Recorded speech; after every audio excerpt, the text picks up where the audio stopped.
आज हम करने जा रहे हैं मैथ क्लास 10 एक्सरसाइज 4.3 के लिए पूर्ण वर्ग कैसे बनाएं और द्विघाती सूत्र क्या होता है और मूलों की प्रकृति क्या होती है। देखिए मैं आपको बताने की कोशिश करूंगा कि हमें पूर्ण वर्ग और द्विघाती सूत्र की जरूरत कहाँ पड़ती है। मैं क्वेश्चन लिखता हूँ, जैसे मैं कोई क्वेश्चन लिखता हूँ द्विघात समीकरण का x square plus 2x plus 50 बराबर 0, और मैं आपसे कहता हूं कि इसे आपको हल करना है, यानी x का मान निकालना है। तो आप क्या करते थे, अब से पहले इसके गुणनखंड करते थे। गुणनखंड करने के लिए आप गुणनखंड विधि यानी फैक्टराइजेशन मेथड का यूज करते थे, उससे आप इसके गुणनखंड निकालते थे। लेकिन कुछ क्वेश्चन ऐसे है कि हम सभी द्विघात समीकरण के गुणनखंड गुणनखंड विधि से नहीं ज्ञात कर सकते। तो जिनके लिए हम गुणनखंड विधि फेल है, जिनसे हम गुणनखंड विधि से इस जिन क्वेश्चन का हम आंसर नहीं दे सकते, उनके लिए हम यूज करते हैं या तो पूर्ण वर्ग बनाकर गुणनखंड करें या द्विघाती सूत्र से गुणनखंड करें। अगर आप इसके सोल्व करने की कोशिश करेंगे तो ये आप गुणनखंड विधि से नहीं कर सकते, तो फिर आप दूसरे मेथड पर जाए, या तो पूर्ण वर्ग पर या द्विघाती सूत्र पर। तो ये पूर्ण वर्ग कैसे बनाते हैं, द्विघाती सूत्र क्या होता है और मूलों की प्रकृति क्या होती है, मैं तीनों आपको एक ही क्वेश्चन से समझाने की कोशिश करूंगा। तो मैं कोई पर्टिकुलर क्वेश्चन ना लेकर एक जनरल वैल्यू लेता हूं, उसी से मैं इन तीनों को आपको वन बाय वन समझाने की कोशिश करता हूं। तो मैं एक जनरल क्वेश्चन लेता हूं, यानी स्टैंडर्ड फॉर्म ले लेते हैं द्विघात समीकरण की, A X square plus B X plus C बराबर 0, और इसे हम हल करेंगे पूर्ण वर्ग बनाकर। हल करने का मतलब यानी x का मान निकालेंगे किस मेथड से, पूर्ण वर्ग बनाकर। तो इसके लिए स्टूडेंट आपको कुछ स्टेप फॉलो करने हैं, और ज्यादा नहीं है, केवल 2 ही है। बाकी तो आपको सॉल्यूशन का तरीका पता होना चाहिए। स्टेप फर्स्ट, जो भी आपको एक्स स्क्वायर के साथ लिखा नजर आए उसी से आप पूरी समीकरण को भाग दें।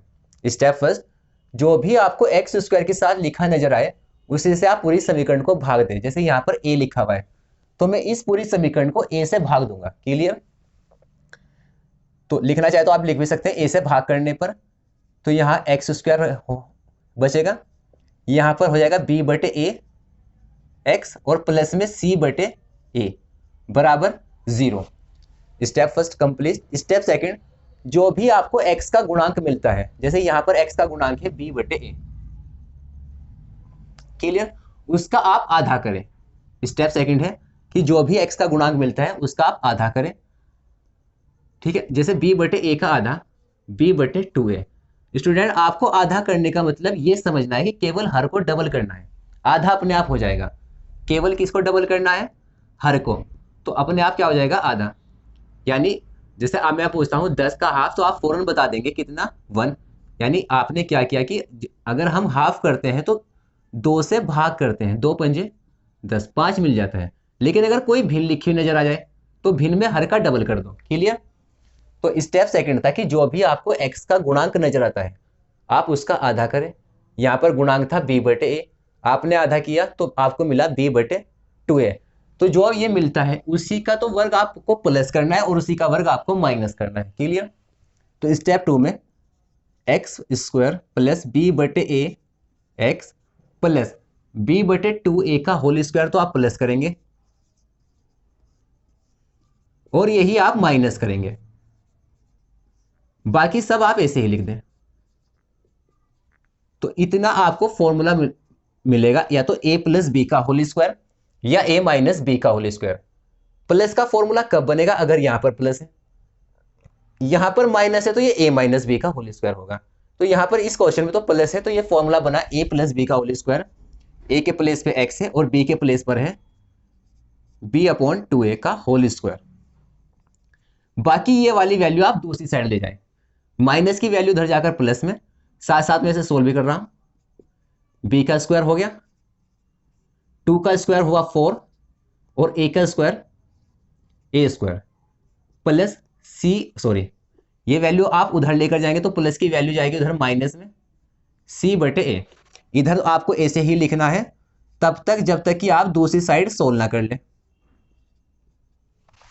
तो देखिए यहां पर ये भिन्न को सोल्व करने का तरीका ये है कि आपने हरों का एलसीएम लिया, इनका एलसीएम हुआ 4a स्क्वायर, फिर पहले वाले हर से आपने इसे भाग किया, 4a स्क्वायर से 4a स्क्वायर को भाग करेंगे तो 1 मिलेगा, 1 की गुणा आप b स्क्वायर में कर दे तो b स्क्वायर आ जाएगा, माइनस है तो माइनस लगाएंगे, प्लस है तो प्लस। ए से भाग करेंगे तो एक घात कट जाएगी, यानी 4a बचेगा। 4a की मल्टीप्लाई सी में, तो 4ac हो जाएगा।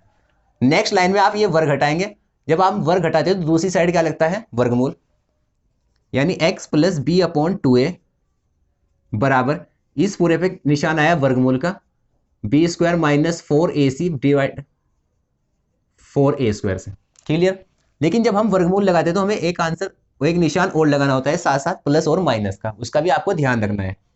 नेक्स्ट लाइन में आप x एक साइड रखेंगे, अदर एक साइड, x इक्वल प्लस की वैल्यू उधर जाकर माइनस की, b minus 2a plus minus under root b square minus 4ac upon में, ये आप वर्गमूल में से बाहर निकाल सकते हैं क्योंकि 4 का वर्गमूल कितना, 2, और a स्क्वायर का वर्गमूल a हो गया। क्लियर। क्योंकि दोनों के हर बराबर हैं, इसलिए हम लिख सकते हैं एक साथ दोनों के हर को, minus b plus minus under root b square minus 4ac। तो ये x के लिए हमने इस द्विघात समीकरण के हल निकाल दिए। क्लियर। तो ये जो हमने तरीका यूज किया है, यही क्या होता है, पूर्ण वर्ग। जो हमें ये आंसर मिला है ये क्या होता है, द्विघाती सूत्र। क्लियर। यानी किसी भी द्विघात समीकरण के लिए द्विघाती सूत्र होता है माइनस बी प्लस माइनस वर्गमूल b square minus 4ac upon 2a, जहां a एक्स स्क्वायर का गुणांक है, b x का गुणांक है और c अचर पद है। क्लियर। अब हम बात करते हैं मूलों की प्रकृति। मूलों की प्रकृति से मतलब क्या है, देखिए, अगर आप किसी भी द्विघात समीकरण को हल करते हैं तो द्विघात समीकरण के कितने हल होते हैं, 2। कितने हल होते हैं, 2, यानी आपको 2 आंसर मिलते हैं, 2 सॉल्यूशन मिलते हैं। अब वो 2 या तो बराबर भी हो सकते हैं या बराबर नहीं होंगे, या आपको किसी द्विघात समीकरण के लिए हल मिलेंगे ही नहीं। जैसे मैं एक इक्वेशन लिखता हूं, एक्स स्क्वायर प्लस 5 बराबर 0, तो एक्स स्क्वायर बराबर 5 उधर जा गया माइनस में, एक्स बराबर अंडर रूट माइनस 5, क्योंकि ये संख्या क्या है, वास्तविक नहीं है। ये संख्या वास्तविक नहीं है, वर्गमूल के अंदर अगर माइनस का निशान आ जाता है तो ये वास्तविक नहीं है। तो इस समीकरण का कोई भी हल नहीं है जिसके लिए आपको x की वैल्यू वास्तविक मिल जाए। इस समीकरण के हल आप 11वीं क्लास में तो कर लोगे, लेकिन हमें कैसे हल नहीं मिलेंगे, वास्तविक नहीं मिलेंगे, हमें जो नंबर मिलेंगे कॉम्प्लेक्स नंबर मिलेंगे। ठीक है। तो अगर हमारे पास ये वाली कंडीशन आती है तब हम क्या, मतलब हम कैसे बताएंगे कि मूलों की प्रकृति में मूल हम ज्ञात कर सकते हैं या नहीं। तो यहां पर हम इसके मूल वास्तविक ज्ञात नहीं कर सकते, या तो फिर आपको कैसे मिलते हैं मूल, बराबर या बराबर नहीं मिलते, या फिर वो ज्ञात नहीं किए जा सकते। वो किस पे डिपेंड करता है, वो केवल इस वैल्यू पे डिपेंड करता है, बी स्क्वायर माइनस 4ac पर। देखिए आपको आंसर मिला है minus b plus minus b square minus 4ac upon 2a। Clear. आपको निकालना है b square minus 4ac, b square minus 4ac। जब आप इस वैल्यू को निकालेंगे तो वैल्यू 3 ही तरह की हो सकती है, या तो प्लस में या माइनस में या फिर 0। तो देखिए, या तो ये वैल्यू प्लस की होगी यानी 0 से बड़ी होगी, या फिर 0 से छोटी होगी, या 0 के बराबर। अगर ये 0 से बड़ी है, यानी अगर वर्गमूल के अंदर आपने कुछ भी निकाला और वो 0 से बड़ा आया, तब तो एक बार आप उसे प्लस करेंगे इसके साथ और एक बार क्या करेंगे, माइनस। तो आपको जो दो मूल मिले, दोनों दो मूल मिले और दोनों ही क्या हो जाएंगे, अलग अलग, क्योंकि एक बार तो आपने क्या किया, प्लस, और एक बार क्या किया, माइनस। तो इस कंडीशन में आपको दो डिफरेंट यानी भिन्न भिन्न मूल मिलते हैं।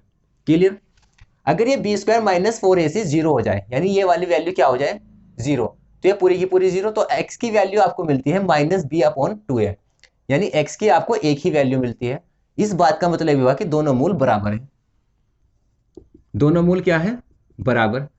थर्ड लाइन में अगर ये वैल्यू 0 से छोटी है, यानी ये वैल्यू माइनस में है, अगर ये माइनस में है तो हम इसे, ये वास्तविक ही नहीं है, और अगर वास्तविक नहीं तो x का कोई भी वास्तविक मान प्राप्त नहीं होगा, यानी इस कंडीशन में हमें वास्तविक मूल नहीं मिलते। तो हम लिख सकते हैं कि वास्तविक मूल नहीं मिलते। क्लियर है। तो स्टूडेंट हमने सीखा इसमें एक तो पूर्ण वर्ग हम कैसे बनाते हैं, दूसरा द्विघात समीकरण, तीसरा मूलों की प्रकृति किस पे डिपेंड करती है, बी स्क्वायर माइनस 4ac पे, जिसे हम विविध कर भी पढ़ते हैं, जिसे डिनोट करते हैं बुक में डी से। अगर हमें इसे डिनोट भी करना हो कि तो किससे डिनोट करते हैं? डी से। डी क्या होता है? विवितकर। ठीक है, तो स्टूडेंट में इस पूरे क्वेश्चन को एक्सरसाइज 4.3 का पहला क्वेश्चन लेकर समझाता हूं, तो ताकि आपको ये और आसान लगे समझने के लिए। तो क्वेश्चन नंबर फर्स्ट लिखा हुआ है एक्सरसाइज 4.3 द्विघात समीकरण।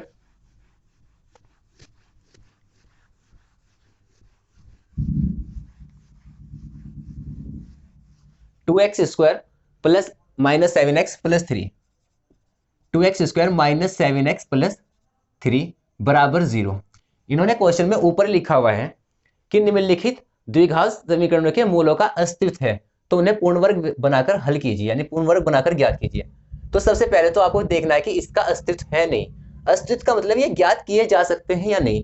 तो मैंने अभी आपको बताया था कि दो कंडीशन में आपको अस्तित्व मिलेगा, या तो ये 0 के बराबर हो जाए या b² माइनस 4ac बड़ा हो किससे?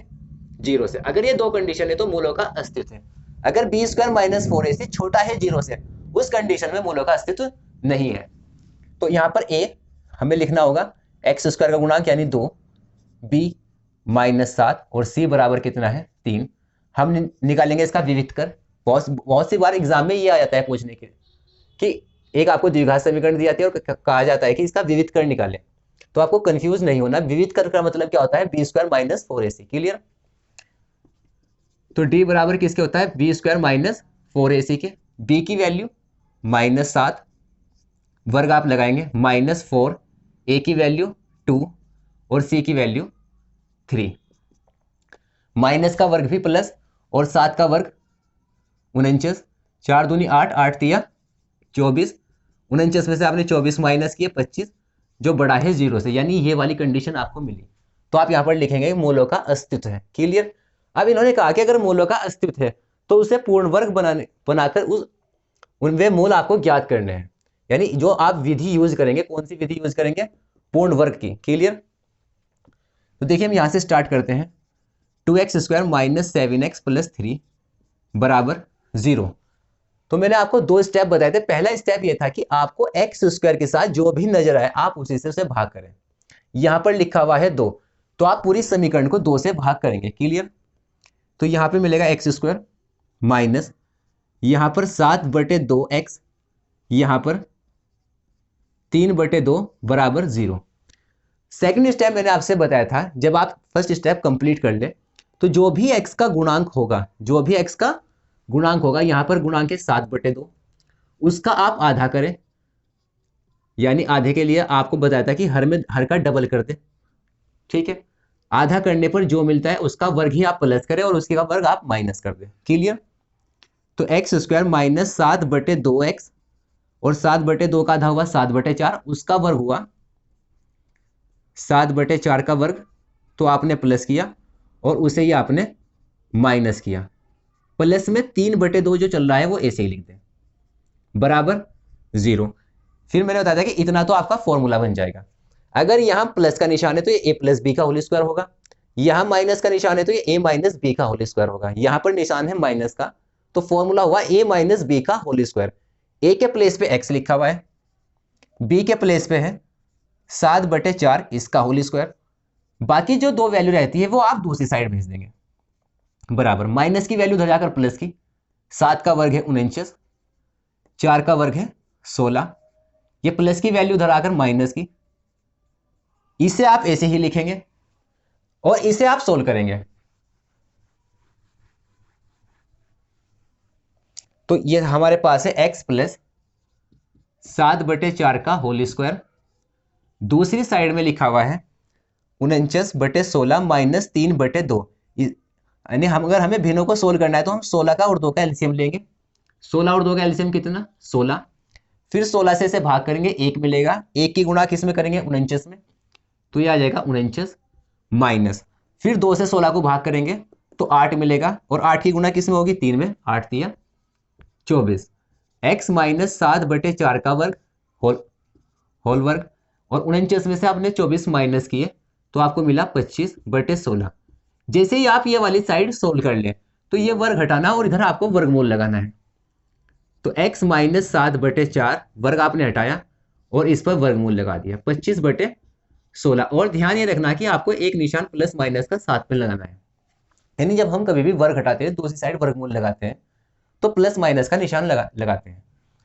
नेक्स्ट लाइन में x एक साइड रखें, अदर एक साइड, तो माइनस की वैल्यू उधर जाकर प्लस, यहां पर लिखा हुआ है प्लस माइनस, और 25 का वर्गमूल अगर आप निकाल सकते हैं, यानी ये वैल्यू ऐसी मिल जाए कि ये पूर्ण वर्ग लिखा हुआ हो, तो आप उसे बाहर लिख दीजिए। जैसे 25 का वर्गमूल कितना 5, और 16 का वर्गमूल में आप जानते हैं 4।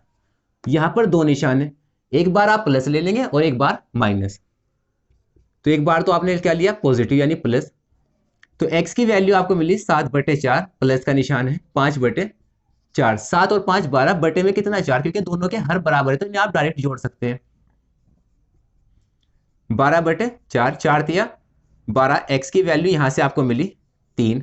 एक बार आपको निशान लेना है माइनस का, तो माइनस लेने पर x बराबर 7/4 माइनस आपने लिया 5/4, दोनों के हर फिर बराबर हैं, तो 7 में से 5 आपने माइनस किया, 2/4, 2 एकम 2, 2 दूनी 4, x की वैल्यू यहां मिली आपको 1/2। नीचे आप लिखना चाहे तो लिख सकते हैं, दी गई समीकरण के हल 3,1/2 है। तो ये हमने किस मेथड से किया, पूर्ण वर्ग से। ठीक है, एक्सरसाइज 4.3 का क्वेश्चन नंबर फर्स्ट था, 3 क्वेश्चन इसके रह गए, वो हम करेंगे नेक्स्ट वीडियो में। Thank you for watching.